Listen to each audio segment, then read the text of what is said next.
Selamünaleyküm. Bu Cengiz Fidancılık'tan aldığım fidan 3. senesi. Gördüğünüz gibi her sene böyle püskül atıyor.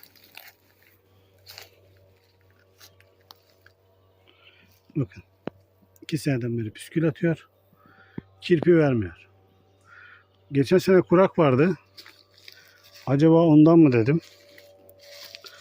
Bu sene de kirpi çiçeği yok. Normalde şunların diplerinde 2 tane 3 tane kirpi çiçeği olması lazım. Neden? Öncelikle Cengiz Fidancılığa soruyorum. Sonra da paylaştığım arkadaşlarıma soruyorum. Neden? 3 tane daha var böyle fidandan. O da aynı böyle püskül attı. Ama kirpi vermedi. Neden?